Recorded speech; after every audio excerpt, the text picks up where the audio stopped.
श्री शिवाय नमस्तु। फोड़कर उसके अंदर का फल निकालकर उस फल को शिवलिंग पर चढ़ाकर 1 लोटा जल शंकर भगवान को समर्पित कर दिन होना चाहिए मंगलवार। कौन सा दिन होना चाहिए? जम के बोलो जरा, मंगलवार। समर्पित करो। उसके बाद में आप विवाह के लिए अगर समर्पित करे हैं तो विवाह में देरी नहीं होगी। व्यवसाय और व्यापार के लिए या नौकरी के लिए समर्पित करे हैं तो उसमें देरी नहीं होगी। एक पत्र में आया है, सुन लीजिए, बड़ा सुंदर संवाद है। शिव महापुराण की कथा कहती है, मंगलवार को अगर शिव जी के मंदिर में, शंकर के मंदिर में जाकर 1 लोटा पानी चढ़ाया जाता है तो हमारे कार्य में उन्नति होती है। हाथ में जल का पात्र हो, शंकर के मंदिर में जब तुम जा रहे हो, शिव के पास जब पहुंचो, जल से हाथ, जो लोटा जब जल का तुम बाबा को समर्पित कर रहे हो, जल चढ़ा रहे हो, उस समय पर बाबा से जरूर कहो, बाबा बहुत दिन हो गए, बहुत दुखी हूं, ए मेरे शंकर, मेरे कुबेरेश्वर महादेव, मेरे महाकाल राजा, मेरे इस हाथ को अब तुम पकड़ लो बाबा, बहुत दुखी हूं, अब तुम थाम लो बाबा।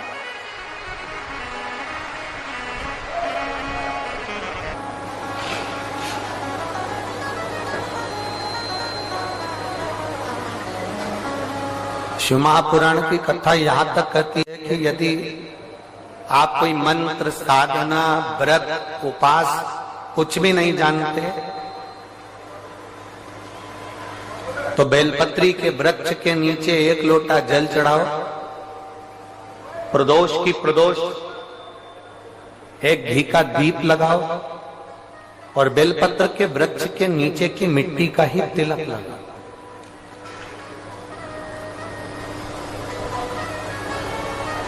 बेलपत्र के वृक्ष के नीचे की ही मिट्टी का तिलक।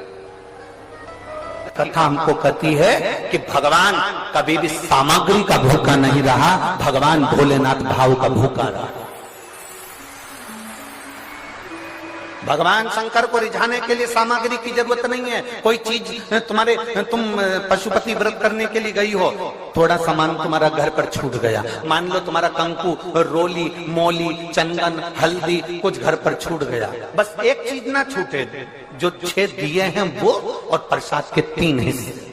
जो प्रसाद तुम लेकर जा रहे हो उसके 3 हिस्से करने का सामान वो छूटना नहीं चाहिए। बाकी का तुम्हारी मोली घर पर छूट गई, रोली घर पर छूट गई, चंदन घर पर छूट गया, अगर कदर घर पर छूट गया, कपूर घर पर छूट गया, लोटा पानी का घर पर छूट गया, कोई सामान तुम्हारा घर पर छूट गया, चल जाएगा, बिल्कुल चलेगा। तुम उसमें चिंता मत करना कि मेरी थाली में ये नहीं। गणगौर की पूजन करने जाती हैं माताएं, इधर गणगौर होती है कि नहीं होती हमको नहीं मालूम।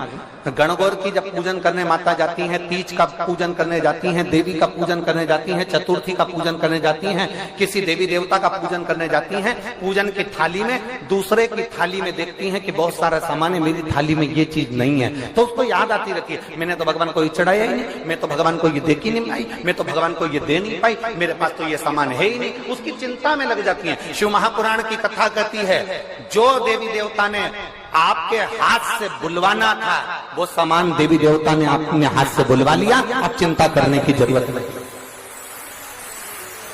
आप ये टेंशन मत लो कि मेरी थाली में ये नहीं है, मेरी थाली में ये है, ना ना, आप तो भगवान के भरोसे छोड़ दो कि तूने जो कहा मैं वो लेकर आ गया, तूने जो मुझे बुद्धि दी उस बुद्धि से मैं लेकर आ गई, तूने जो मुझे आज्ञा करी मैं वो लेकर पहुंच गई। अब मेरे पास में ये नहीं कि मैं ये भूल गई, मैं ये रह गया।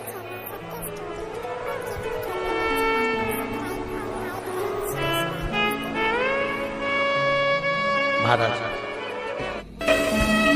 कोई व्यापार नहीं चलता हो, दिक्कत आ रही हो तो हनुमान जी के दूसरे नंबर का भाई गतिमान का स्मरण करो, हनुमान जी के उल्टे पांव का सिंदूर लाकर गतिमान का नाम लेकर स्वस्तिक बना दिया जाए व्यापार वाली जगह पर, तो व्यापार अच्छा चलने लगता है। महाराज कोई व्यक्ति पैसा खा गया, नहीं दे रहा, बहुत परेशान हो गए, मांग मांग कर दे गए, नहीं दे रहा, हाथ जोड़ लिया, पांव जोड़ लिया, सब कुछ कर लिया, नहीं दे रहा, तो हनुमान जी के तीसरे नंबर का भाई रतिमान, रतिमान, गतिमान नहीं रतिमान, रतिमान का नाम लीजिए, पीपल के पत्ते पर लाल सिंदूर से जो व्यक्ति पैसा लेकर गया उसका नाम लेकर बहते हुए पानी में अपनी कामना कर रतिमान का नाम लेकर छोड़ दीजिए। 15 दिन में रतिमान ऐसी उतावली मचाता है कि उसको हाथ जोड़कर वो खुद फोन लगाकर बोलता भैया तेरा मैं पैसा लुटा दूंगा।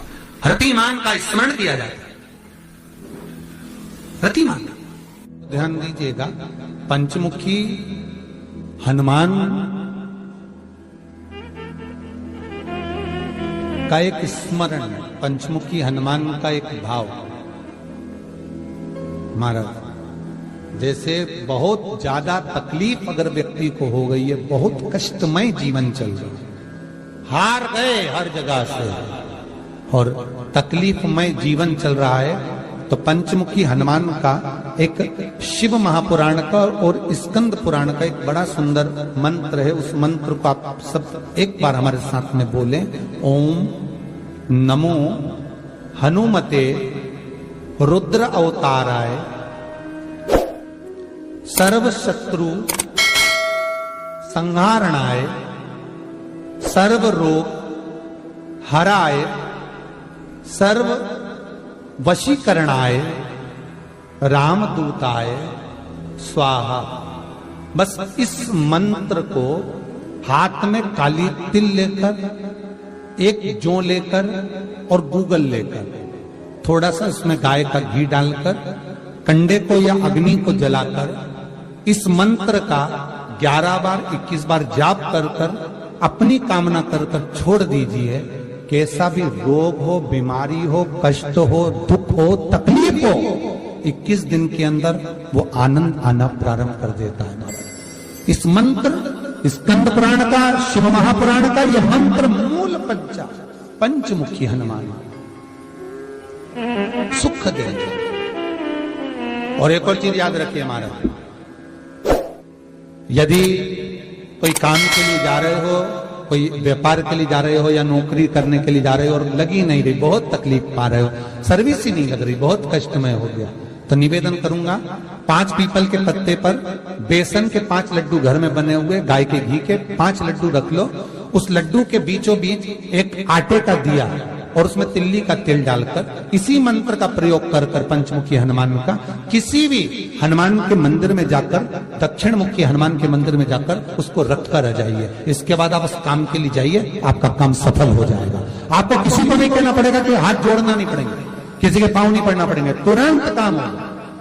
बस इस मंत्र का स्मरण कर कर पंचमुखी हनुमान का भूतेश्वर जो मंत्र है वो सुख देने वाला। पूरी दुनिया का कोहिनूर हीरा है संस्कार, हमारी सभ्यता, हमारी वृत्ति। माता पिता कितने अरमान से